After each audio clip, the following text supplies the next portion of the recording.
നമസ്കാരം, welcome back. Exam പോയിന്റിന്റെ പുതിയൊരു ക്ലാസ്സിലേക്ക് എല്ലാ പ്രിയ കൂട്ടുകാർക്കും വീണ്ടും സ്വാഗതം.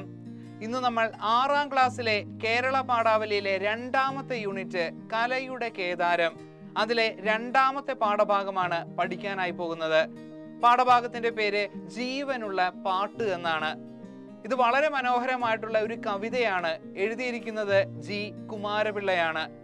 എക്സാം പോയിന്റിന്റെ ഗൈഡിന്റെ ഹെൽപ്പോട് കൂടിയാണ് നമ്മൾ ഈ ഒരു പാഠഭാഗം എടുക്കുന്നത്. നിങ്ങൾക്ക് വേണ്ട വിശദ വിവരങ്ങളെല്ലാം തന്നെ അതിൽ ലഭ്യമാണ്.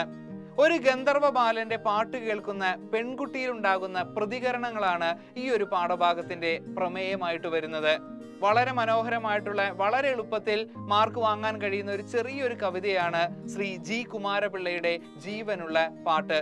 അപ്പൊ നമുക്ക് പാഠഭാഗത്തിലേക്ക് കടന്നാലോ? പാഠഭാഗത്തിന്റെ പേര് ഒരിക്കൽ കൂടി പറയുകയാണ്, ജി കുമാരപിള്ളയുടെ ജീവനുള്ള പാട്ട്. കേരളത്തിലെ വളരെ പ്രശസ്തനായിട്ടുള്ള ഒരു കവിയും അധ്യാപകനും അതിനേക്കാൾ ഉപരി ഒരു ഗാന്ധിയനുമായിരുന്നു ശ്രീ ജി കുമാരപിള്ള. 1927 ഓഗസ്റ്റ് 22-നാണ് അദ്ദേഹം ജനിച്ചത്. കേരള സാഹിത്യ അക്കാദമി പുരസ്കാരങ്ങൾ അദ്ദേഹത്തിന് ലഭിച്ചിട്ടുണ്ട്. യൂണിവേഴ്സിറ്റി കോളേജിലെ അധ്യാപകനായും മുംബൈയിൽ ക്ലർക്കായിട്ടുമെല്ലാം തന്നെ അദ്ദേഹം സേവനമനുഷ്ഠിച്ചിട്ടുണ്ട്. സ്വാതന്ത്ര്യ സമര സേനാനിയായിരുന്ന അദ്ദേഹം 1944-46 കാലഘട്ടത്തിൽ കൊച്ചി പ്രജാമണ്ഡലവുമായി ബന്ധപ്പെട്ട് പ്രവർത്തിച്ചിരുന്നു. പൗരാവകാശം, മദ്യനിരോധനം, ഗാന്ധി മാർഗം തുടങ്ങിയ മേഖലകളിൽ സജീവമായി പ്രവർത്തിച്ച ഒരു തികഞ്ഞ ഗാന്ധിയനായിരുന്നു ശ്രീ ജി കുമാരപിള്ള. കേരള സാഹിത്യ അക്കാദമി നിർവാഹക സമിതി അംഗം കൂടിയായിരുന്നു അദ്ദേഹം.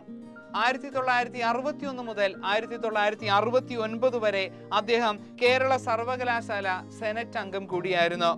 2000 ഓഗസ്റ്റ് 16-ന് തൃശ്ശൂരിൽ വെച്ചാണ് അദ്ദേഹം അന്തരിക്കുന്നത്. അദ്ദേഹത്തിന്റെ പ്രശസ്തമായിട്ടുള്ള കൃതികൾ അരളി പൂക്കൾ, അതുപോലെ മരുഭൂമിയുടെ കിനാവുകൾ, ഓർമ്മയുടെ സുഗന്ധം, സപ്തസ്വരം, സ്നേഹത്തിന്റെ വർത്തമാനം തുടങ്ങിയവയാണ്. ഒട്ടനവധി പുരസ്കാരങ്ങളും അദ്ദേഹത്തെ തേടിയെത്തിയിട്ടുണ്ട്. കേരള സാഹിത്യ അക്കാദമി പുരസ്കാരം 1985 അദ്ദേഹത്തിന് ലഭിച്ചിരുന്നു. അതുകൂടാതെ ആശാൻ പുരസ്കാരവും ഓടക്കുഴൽ അവാർഡും എല്ലാം തന്നെ ശ്രീ ജി കുമാരപിള്ളയെ തേടിയെത്തി. ശ്രീ വള്ളത്തോൾ നാരായണ മേനോന്റെയും ചങ്ങമ്പുഴ കൃഷ്ണപിള്ളയുടെയും കാവ്യ പാരമ്പര്യത്തെ ആധുനിക കവിതയുമായി സംയോജിപ്പിച്ചുകൊണ്ട് എഴുതിയ ജി കുമാരപിള്ളയുടെ മനോഹരമായിട്ടുള്ളൊരു കവിതയാണ് ജീവനുള്ള പാട്ട്. കലാകാരന്മാരെ ആരാധനയോടെ നോക്കിക്കാണുന്ന ഒരു രീതി ലോകമെമ്പാടുമുണ്ട്. ഇവിടെ ഒരു ഗന്ധർവ ബാലന്റെ പാട്ട് ഒരു പെൺകുട്ടിയുടെ മനസ്സിലുണ്ടാക്കുന്ന പ്രതികരണങ്ങളാണ് കവിതയുടെ വിഷയമായിട്ട് വരുന്നത്. ഗന്ധർവ ബാലനോട് മൂകനായി നിൽക്കണമെന്നാണ് പെൺകുട്ടി ആവശ്യപ്പെടുന്നത്. ഗാനത്തിൽ നിന്നും ഗായകന്റെ മുഖം വേർതിരിച്ചു കാണുക എന്നുള്ളതാണ് ഇപ്പോൾ പെൺകുട്ടിയുടെ ലക്ഷ്യമായിട്ട് വരുന്നത്. സാധാരണ ദിവസങ്ങളിൽ പുല്ലാങ്കുഴലിന്റെ നാദധാരയിൽ സ്വയം ലയിച്ച് എല്ലാം മറന്ന് തലകുനിച്ചു നിൽക്കാറാണ് പെൺകുട്ടിയുടെ പതിവ്. അത്രത്തോളം ഒരു മികച്ച ഗാനമാണ് ആ ഗന്ധർവ ബാലന്റെ പുല്ലാങ്കുഴലിൽ നിന്ന് വരാറ്. ഒരിക്കൽ പോലും അവൾക്ക് അവന്റെ മുഖം കാണാനായിട്ട് കഴിഞ്ഞിട്ടില്ല.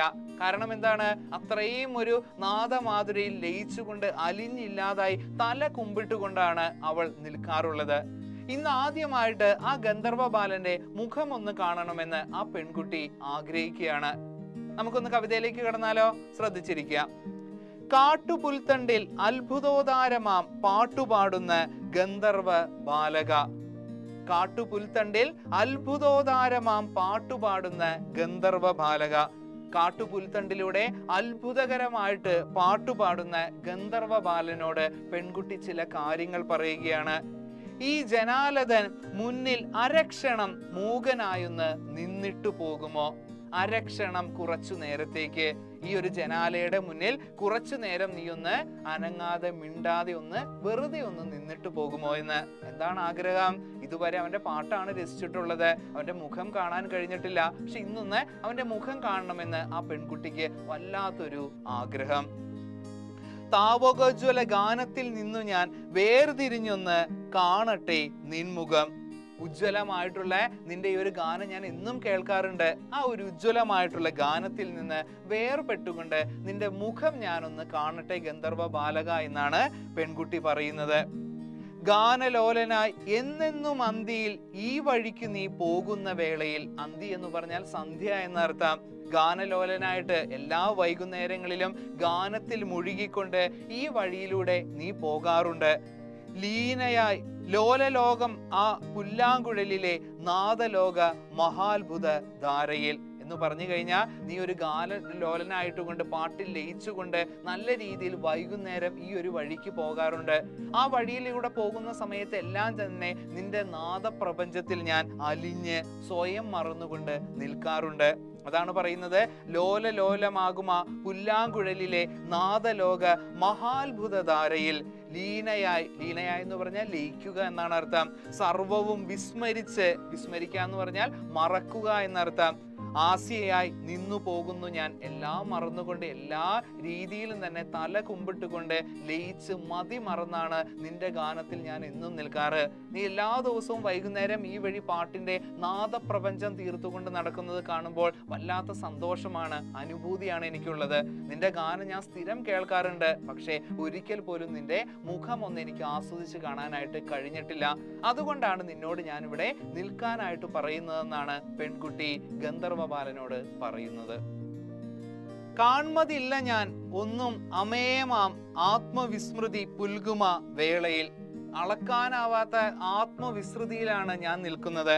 ആ ഒരു വിസ്മൃതിയിൽ മുഴുകുന്ന സമയത്ത് ഒന്നും ഞാൻ കാണുന്നില്ല, ഒന്നും എനിക്ക് കാണാൻ കഴിയുന്നില്ല എന്നാണ് ഇവിടെ പെൺകുട്ടി പറയുന്നത്. അങ്ങ് ദൂരെ നിൻ ദിവ്യഗാനാമൃതം അന്തിവാനിൽ അലിഞ്ഞു ചേർന്നിടവേ. അങ്ങ് ദൂരെ അന്തിവാനിൽ, സന്ധ്യയുടെ ആ ഒരു സന്ധ്യാസമയത്തുള്ള ഒരു ആകാശത്തില് നിന്റെ ദിവ്യഗാനം അലിഞ്ഞു ചേരുന്ന സമയത്ത്, അടുത്തുള്ള വരി നോക്കാം നമുക്ക്. അങ്ങ് ദൂരെ നിൻ ദിവ്യഗാനാമൃത അന്തിവാനിൽ അലിഞ്ഞു ചേർന്നിടവേ. എന്തിനോ പ്രദക്ഷിണം വയ്ക്കയാം നിന്റെ ചുറ്റിനും മാമക കൗതുകം. ആ ഒരു അന്തിവാനിൽ, അങ്ങ് ദൂരെയുള്ള അന്തിവാനിൽ നിന്റെ ദിവ്യഗാനം അലിഞ്ഞു ചേരുന്ന സമയത്ത് എൻ്റെ കൗതുകം നിന്റെ ചുറ്റിലും പ്രദക്ഷിണം വയ്ക്കുന്നു എന്നാണ് പെൺകുട്ടി പറയുന്നത്. എന്തിനോ പ്രദക്ഷിണം വയ്ക്കയാം നിന്റെ ചുറ്റിനും മാമക കൗതുകം. എൻ്റെ ആ ഒരു കൗതുകമാണ് നിന്റെ ചുറ്റിലും ഇങ്ങനെ പ്രദക്ഷിണം വയ്ക്കുന്നത്. കാട്ടുപുൽത്തണ്ടിൽ അത്ഭുതോദാരമാം പാട്ടുണർത്തുന്ന ഗന്ധർവ ബാലക, ഈ ജനാലതൻ മുന്നിൽ അരക്ഷണം മൂകനായൊന്ന് നിന്നിട്ട് പോകണേ. അതുകൊണ്ട് ഗന്ധർവ ബാലനെ ഒറ്റയ്ക്കൊന്ന് കാണാനുള്ള ആ പെൺകുട്ടിയുടെ ആഗ്രഹം എത്രയും വേഗം സാധിച്ചു കൊടുക്കണമേ എന്നാണ് കവി ഈ ഒരു ഗന്ധർവ ബാലനോട് പറയുന്നത്. കാട്ടുപുൽത്തണ്ടിൽ അത്ഭുതോദാരമാം, കാട്ടുപുൽത്തണ്ടിലെ അത്ഭുതത്തോടെയുള്ള പാട്ടുണർത്തുന്ന ഗന്ധർവ ബാലക, ഈ ജനാലയുടെ മുന്നിൽ കുറച്ചു നേരം ഒന്ന് ഈ പെൺകുട്ടിയുടെ ആവശ്യപ്രകാരം നീ ഒന്ന് നിന്നിട്ട് പോകൂ എന്നാണ് കവി ആവശ്യപ്പെടുന്നത്. വളരെ ചെറിയൊരു കവിതയാണ്, വളരെ ഈസി ആയിട്ട് നമുക്ക് പഠിച്ച് മാർക്ക് വാങ്ങാൻ കഴിയുന്ന ഒരു കവിതയാണെന്ന് ഓർക്കുക. കാട്ടുപുൽത്തണ്ടിലെ ഒരു അത്ഭുതകരമായിട്ടുള്ള ഒരു പാട്ട് പാടിക്കൊണ്ട് നടക്കുന്ന ഗന്ധർവ ബാലനോട് ഒന്ന് നിൽക്കാനായിട്ട് ഒരു പെൺകുട്ടി ആവശ്യപ്പെടുകയാണ്. എല്ലാ ദിവസവും സന്ധ്യാസമയത്ത് അവൻ പാട്ടുപാടി പോകുന്നത് അവൾ കേൾക്കാറുണ്ട്. പക്ഷെ ഒരിക്കൽ പോലും അവന്റെ മുഖം കാണാനായിട്ട് ആ പെൺകുട്ടിക്ക് കഴിഞ്ഞിട്ടില്ല. കാരണം അവന്റെ അത്രയും മൃദുലമായിട്ടുള്ള സംഗീതം കേട്ടുകൊണ്ട് നാണത്താൽ കുമ്പിട്ട് ലയിച്ചുകൊണ്ടാണ് ആ പെൺകുട്ടി എന്നും നിൽക്കാറ്. ആദ്യമായിട്ട് അവനെ ഒന്ന് മുഖം കാണണമെന്ന് ആ പെൺകുട്ടി ആവശ്യപ്പെടുകയാണ്. അത് തന്നെയാണ് കവി അവസാനം പറയുന്നത്. ഇത്രയും ഒരു ആവശ്യം പറഞ്ഞ ആ ഒരു പെൺകുട്ടിയുടെ ആഗ്രഹം നീയൊന്ന് സാധിച്ചു കൊടുക്കുക. ആ ജനലിന്റെ മുന്നില് കുറച്ചു നേരം നീയൊന്ന് മിണ്ടാതെ നിൽക്കൂ എന്നാണ് കവി പെൺകുട്ടിയും എല്ലാം തന്നെ ഈ ഒരു ഗന്ധർവ ബാലനോട് ആവശ്യപ്പെടുന്നത്. പാഠഭാഗത്തിലെ ചോദ്യങ്ങളിലേക്ക് കിടന്നാലോ? വളരെ പ്രധാനപ്പെട്ട ഒരൊറ്റൊരു ചോദ്യം മാത്രമാണ് ഈ ഒരു പാഠഭാഗത്തിലുള്ളത്. കാരണം അത്രയും ചെറിയൊരു കവിതയാണ്, ഒരു നിസ്സാരമായിട്ടുള്ള ഒരു ആശയമാണ് ഇവിടെ പങ്കുവെക്കുന്നത്. നമുക്ക് ചോദ്യത്തിലേക്ക് കിടക്കാം. ഈ ജനാലതൻ മുന്നിൽ അരക്ഷണം മൂകനായൊന്ന് നിന്നിട്ട് പോകൂ. മൂകനായി ഒന്ന് നിൽക്കണമെന്ന് പെൺകുട്ടി പറയാൻ കാരണമെന്ത്? നല്ലൊരു ഇൻട്രൊഡക്ഷൻ കൊടുക്കുക, ആമുഖം കൊടുത്തിട്ട് വേണം എഴുതാനായിട്ട്. ആധുനിക കവികളിൽ പ്രശസ്തനായിട്ടുള്ള ശ്രീ ജി കുമാരപിള്ളയുടെ ജീവനുള്ള ഒരു പാട്ട് എന്ന് പറഞ്ഞ ഒരു കവിതയിലെ ഇതാണ് ഈ ഒരു വരികൾ. ഗന്ധർവ ബാലന്റെ ഈ ഒരു ഗാനം കേട്ടിട്ട് അതിൽ ലയിച്ച പെൺകുട്ടിയുടെ പ്രതികരണമാണ് പ്രസ്തുത പാഠ്യ പ്രമേയം. കാട്ടുപുൽത്തണ്ടിൽ നിന്ന് അത്ഭുതകരവും ശ്രേഷ്ഠവുമായിട്ടുള്ള ആ ഒരു പാട്ട് സൃഷ്ടിക്കുന്ന ഗന്ധർവ ബാലനെ ഒരു നോക്ക് കാണണമെന്ന് ഇവിടെ പെൺകുട്ടി ആഗ്രഹിക്കുകയാണ്. ആ ഒരു ഗായകനെ അവൻ ഒരിക്കൽ പോലും കണ്ടിട്ടില്ല. ഒരിക്കൽ പോലും കാണാത്ത ആ ഒരു ഗായകന്റെ മുഖം കാണണമെന്ന് പെൺകുട്ടി വല്ലാതെ ആഗ്രഹിക്കുകയാണ്. ഗായകനെ ഒന്ന് കാണണമെന്നുള്ള ഒറ്റൊരു ആഗ്രഹം കൊണ്ട് മാത്രമാണ് ജനാലയ്ക്കരികിൽ പാട്ടുപാടാതെ ഒരു നിമിഷം ഒന്ന് മൗനമായിട്ട് വന്ന് നിൽക്കണമേ എന്ന് പെൺകുട്ടി യാചിക്കുന്നത്. ഇത്രയുമാണുള്ളൂ ഈ ഒരു പാഠഭാഗത്തിന്റെ ആശയം എന്ന് വരുന്നത്. അപ്പൊ ഈ ഇതിന്റെ ഓരോ വരികളുടെയും ആശയം ഒന്ന് മനസ്സിലാക്കുക, എഴുത്തുകാരനെ പറ്റി പഠിക്കുക, അതുപോലെ തന്നെ അർത്ഥങ്ങളുടെ പദങ്ങൾ. ഇപ്പൊ ക്ഷണം, നേരം, അരക്ഷണം, ഇതിങ്ങനെയുള്ള വേർഡ്സ് ഒക്കെ നമ്മൾ പുതുതായിട്ട് പഠിക്കുന്നതാണ്. പെട്ടെന്ന് എന്നുള്ളൊരു അർത്ഥമാണ് വരുന്നത്. ക്ഷണം വേറെ, ക്ഷണനം വേറെ. പലപ്പോഴും നമുക്ക് പറയാറുണ്ട് ക്ഷണനം നടത്തുന്നു, കല്യാണത്തിന് ക്ഷണനം നടത്തുന്നു എന്നൊക്കെ നമ്മൾ പറയാറുണ്ട്. തെറ്റായിട്ടുള്ള ഒരു പദപ്രയോഗമാണ്. ക്ഷണം ചെയ്യുക, ക്ഷണിക്കുക എന്ന് പറഞ്ഞു കഴിഞ്ഞാൽ എന്താണ്? ഇൻവൈറ്റ് ചെയ്യുക എന്നുള്ള അർത്ഥം. ക്ഷണനം എന്ന് പറഞ്ഞു കഴിഞ്ഞാൽ മരണം എന്നാണ് അർത്ഥം. ഇവിടെ പ്രധാനമായിട്ടുള്ള കഥാപാത്രങ്ങൾ ആരാണ്, അതുപോലെ തന്നെ എന്താണ് പെൺകുട്ടിയുടെ ആവശ്യം എന്നാണുള്ളത് മാത്രമാണ് നമുക്ക് പഠിക്കാനായിട്ടുള്ളത്. അതുപോലെ എഴുത്തുകാരനെ പറ്റിയും ഒന്ന് മനസ്സിലാക്കുക. എക്സാം പോയിന്റിന്റെ ഗൈഡിനെ അധികരിച്ചുകൊണ്ടാണ് നമ്മൾ ഈ ഒരു പാഠഭാഗം എടുക്കുന്നതെന്ന് ആമുഖമായിട്ട് പറഞ്ഞിരുന്നു. അതിൽ നിങ്ങൾക്ക് വേണ്ട എല്ലാ വിശദവിവരങ്ങളും കിടക്കുന്നുണ്ട്. ജി കുമാരപിള്ളയെ പറ്റിയും പാഠഭാഗത്തിന്റെ ആശയെ പറ്റിയും അർത്ഥം, പര്യായം, വിപരീതം, അതുപോലെ തന്നെ പിരിച്ചെഴുതുക, ചേർത്തെഴുതുക മുതലായ കാര്യങ്ങളെല്ലാം തന്നെ അതിൽ ഡീറ്റെയിൽ ആയി കിടക്കുന്നുണ്ട്. അപ്പൊ നിങ്ങൾക്ക് വേണ്ടി എന്തെങ്കിലും ഒരു ഡൗട്ടൊക്കെ ഉണ്ടെങ്കിൽ അതൊന്ന് നോക്കാവുന്നതാണ്, അല്ലെങ്കിൽ അടുത്ത ക്ലാസ്സിൽ സാറിനോട് ചോദിക്കാവുന്നതാണ്. പാഠഭാഗം മനസ്സിലായെന്ന് വിശ്വസിക്കുന്നു. അപ്പോൾ നമുക്ക് മറ്റൊരു പാഠഭാഗത്തിലൂടെ വീണ്ടും കാണാം. അതുവരേക്കും താങ്ക് യു, ബൈ.